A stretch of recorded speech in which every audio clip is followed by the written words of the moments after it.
Welcome to पढ़ाकू अड्डा। Team पढ़ाकू अड्डा की ओर से आप सभी को स्वतंत्रता दिवस की 74वीं वर्षगांठ की बहुत बहुत शुभकामनाएं। टीम पढ़ाकू अड्डा आप सभी के उज्जवल भविष्य की कामना करती है। आज सुबह 7:18 पर प्रधानमंत्री नरेंद्र मोदी ने लाल किले की प्राचीर पर तिरंगा फहराया और देश को संबोधित किया। उनके संबोधन से कुछ अंश जो कि कॉम्पिटिटिव एग्जाम्स के लिहाज से इम्पॉर्टेंट इन्फॉर्मेशन है उनको मैंने कलेक्ट किया है और अभी इस वीडियो में आपसे डिस्कस करने वाला हूं। तो आज हमारे वीडियो का टॉपिक यही है। यदि आप हमारे चैनल पर नए हैं तो चैनल को सब्सक्राइब करें और बेल आइकन को दबा दें लेटेस्ट वीडियो की नोटिफिकेशन सबसे पहले पाने के लिए। आज सुबह तड़के ही प्रधानमंत्री नरेंद्र मोदी राष्ट्रपिता महात्मा गांधी को श्रद्धांजलि देने राजघाट पहुंचे। इसके बाद वह लाल किले पर पहुंचे, जहां उन्होंने सुबह 7:18 पर लाल किले की प्राचीर से ध्वजारोहण किया। प्रधानमंत्री ने तिरंगा फहराने के बाद राष्ट्र को संबोधित किया। उन्होंने राष्ट्र के नाम पे अपना संदेश भी जारी किया। उनका संबोधन तकरीबन 1.5 घंटे रहा। प्रधानमंत्री ने अपने संबोधन की शुरुआत देशवासियों को बधाई देने से की। इससे पहले उन्होंने ट्विटर पर ट्वीट भी किया था, जो कि आप देख सकते हैं। तो आइए जानते हैं प्रधानमंत्री नरेंद्र मोदी ने अपनी स्पीच में क्या क्या कहा और उसके कुछ महत्वपूर्ण अंश इस प्रकार हैं। उन्होंने कहा कि भारत एक बार ठान लेता है तो करके रहता है। हमारे युवाओं और महिलाओं में अप्रतिम क्षमता है। हम आत्मविश्वास से भरा भारत चाहते हैं। हम आत्मनिर्भर भारत चाहते हैं। हमारे लिए विश्व एक परिवार है। आर्थिक विकास हो, लेकिन मानवता के लिए जगह होनी चाहिए। आज दुनिया जुड़ी हुई है, इसलिए समय की मांग है कि विश्व अर्थव्यवस्था में भारत का योगदान बढ़ना चाहिए। अगर भारत का योगदान बढ़ाना है तो भारत को आत्मनिर्भर होना होगा। हमारे देश में अथाह प्राकृतिक संपदा है। हमारे पास क्या नहीं है। हम दुनिया को कब तक कच्चा माल भेजते रहेंगे। हम कच्चा माल भेजते हैं और फिर उनसे बनी चीज़ें खरीदते हैं। ये खेल कब तक चलेगा। इसके बाद उन्होंने मेक इन इंडिया के साथ मेक फॉर वर्ल्ड भी एक संदेश दिया। उन्होंने कहा कि भारत को आधुनिकता की तरफ तेज गति से ले जाने के लिए देश के कुल मिलाकर इंफ्रास्ट्रक्चर डेवलपमेंट को एक नई दिशा देने की ज़रूरत है। ये ज़रूरत पूरी होगी नेशनल इंफ्रास्ट्रक्चर पाइपलाइन प्रोजेक्ट से। इस पर देश में 100 लाख करोड़ रुपए से ज़्यादा खर्च करने की दिशा में आगे बढ़ रहा है। अलग अलग सेक्टर्स के लगभग 7,000 प्रोजेक्ट्स की पहचान भी की जा चुकी है। ये एक तरीके से नए इंफ्रास्ट्रक्चर में एक नई क्रांति की तरह होगा। इसके बाद उन्होंने आत्मनिर्भर कृषि, आत्मनिर्भर किसान और आत्मनिर्भर भारत की बात की। इसमें देखिए उन्होंने क्या कहा। देश के किसानों को आधुनिक इंफ्रास्ट्रक्चर देने के लिए कुछ दिन पहले ही 1 लाख करोड़ रुपए का एग्रीकल्चरल इंफ्रास्ट्रक्चर फंड बनाया गया है। इसी लाल किले से पिछले वर्ष प्रधानमंत्री ने जल जीवन मिशन का ऐलान किया था। आज इस मिशन के तहत अब हर रोज से 1 लाख से ज़्यादा घरों को पानी के कनेक्शन से जोड़ने में सफलता मिल रही है। साल 2014 से पहले देश की सिर्फ 5 दर्जन पंचायतें ऑप्टिकल फाइबर से जुड़ी थीं। बीते 5 साल में देश में 1.5 लाख ग्राम पंचायतों को ऑप्टिकल फाइबर से जोड़ा गया है। आने वाले 1000 दिन में देश के हर गांव को ऑप्टिकल फाइबर से जोड़ा जाएगा। इसके बाद उन्होंने महिलाओं की बात की, देश में महिलाओं की सहभागिता की बात की। उन्होंने कहा कि महिलाओं ने देश का नाम रोशन किया है। उन्होंने अपने संबोधन में कहा कि भारत में महिला शक्ति को जब जब भी अवसर मिले उन्होंने देश का नाम रोशन किया, देश को मजबूती दी है। आज भारत में महिलाएं अंडरग्राउंड कोयला खदानों में काम कर रही हैं तो लड़ाकू विमानों से आसमान की बुलंदियों को भी छू रही हैं।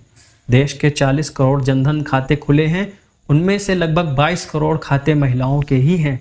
कोरोना के समय में अप्रैल, मई, जून इन 3 महीनों में महिलाओं के खातों में करीब 30,000 करोड़ रुपए सीधे ट्रांसफ़र किए गए हैं। इसके बाद प्रधानमंत्री नरेंद्र मोदी ने कोरोना बीमारी का जिक्र किया। उन्होंने कहा कि भारत कोरोना की 3 वैक्सीन बना रहा है।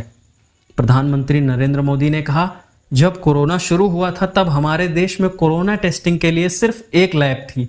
आज देश में 1400 से ज़्यादा लैब हैं। आज भारत में कोरोना की 1 नहीं, 2 नहीं, 3 वैक्सीन इस समय टेस्टिंग के अलग अलग चरण में हैं।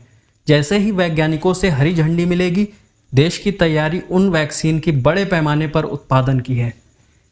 तो जब बात कोरोना की हुई थी तो अगला टारगेट था नेशनल डिजिटल हेल्थ मिशन। तो प्रधानमंत्री नरेंद्र मोदी ने नेशनल डिजिटल हेल्थ मिशन की बात करते हुए कहा कि देश में एक और बहुत बड़ा अभियान शुरू होने जा रहा है। ये है national digital health mission. National digital health mission Bharat के हेल्थ सेक्टर में एक नई क्रांति लेकर आएगा। इसके तहत सभी देशवासियों को हेल्थ आईडी दी जाएगी। हर टेस्ट, हर बीमारी, आपको किस डॉक्टर ने कौन सी दवा कब दी, आपकी रिपोर्ट्स क्या थी, ये सारी जानकारी इसी एक हेल्थ में समाहित होगी। इसके बाद प्रधानमंत्री ने देश के आंतरिक भागों जिसमें जम्मू कश्मीर और लद्दाख के लिए उन्होंने कुछ विशेष कहा। तो वो बातें इस प्रकार हैं। प्रधानमंत्री ने जम्मू कश्मीर और लद्दाख के लिए साल 2020 को एक महत्वपूर्ण वर्ष करार देते हुए कहा कि ये एक साल जम्मू कश्मीर की एक नई विकास यात्रा का एक साल है। ये एक साल जम्मू कश्मीर में महिलाओं, दलितों को मिले अधिकारों का साल है। ये जम्मू कश्मीर में शरणार्थियों के गरिमापूर्ण जीवन का भी एक साल है। बीते वर्ष लद्दाख को केंद्र शासित प्रदेश बनाकर वहाँ के लोगों की बरसों पुरानी मांग को पूरा किया गया है। हिमालय की ऊंचाइयों में बसा लद्दाख आज की विकास की नई ऊंचाइयों को छूने के लिए आगे बढ़ रहा है। इसके बाद उन्होंने पड़ोसी देश चीन और पाकिस्तान को एक संदेश देते हुए कहा कि सीमा मिलने वाले देश ही पड़ोसी नहीं बल्कि दिल मिलने वाले देश भी भारत के पड़ोसी। तो प्रधानमंत्री ने इस बारे में कहा कि हमारे पड़ोसी चाहे ज़मीन से जुड़े हों या समंदर से, हम उन सभी पड़ोसी देशों को जोड़ रहे हैं। हम अपने पड़ोसी देशों के साथ आर्थिक, सामाजिक और सांस्कृतिक जुड़ाव को और गहरा कर रहे हैं। दक्षिण एशिया में दुनिया की 1/4 आबादी रहती है। दक्षिण एशिया के नेताओं को इस विशाल आबादी के विकास में साथ मिलकर काम करने की ज़रूरत है। इस पूरे इलाके में जितनी शांति होगी उतनी ही यह मानवता के हित में होगा। आज सिर्फ पड़ोसी वही नहीं है जिनसे हमारी भौगोलिक सीमाएं मिलती हैं, बल्कि वो भी हैं जिनसे दिल मिलता है। बीते कुछ समय में भारत ने अपने संबंधों को और मजबूत किया है। पश्चिम एशिया से हमारे संबंध और गहरे हुए हैं। इन देशों के साथ ऊर्जा क्षेत्र में भागीदारी बहुत अहम है।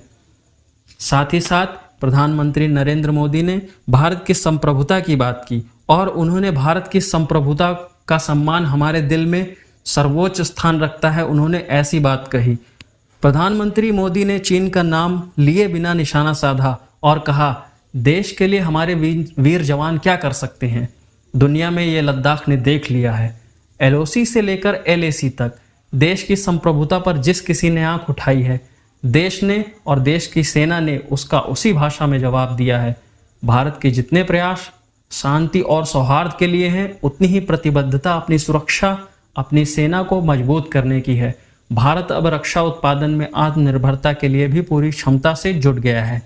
आगे चलकर उन्होंने अपने संबोधन में भारत को नई रीति और नई रीति के साथ ही आगे बढ़ना होगा। उन्होंने ऐसा कहा। प्रधानमंत्री ने कहा, आज भारत ने असाधारण समय में असंभव को संभव किया है। इसी इच्छा शक्ति के साथ प्रत्येक भारतीय को आगे बढ़ना है। वर्ष 2022 हमारी आज़ादी के 75 वर्ष का पर्व अब बस आ ही गया है। 21वीं सदी के इस दशक में अब भारत को नई रीति और नई नीति के साथ ही आगे बढ़ना होगा। अब साधारण से काम नहीं चलेगा। तो ये प्रधानमंत्री नरेंद्र मोदी के आज के भाषण का कुछ प्रमुख अंश था जो कि मैंने आपको बताया।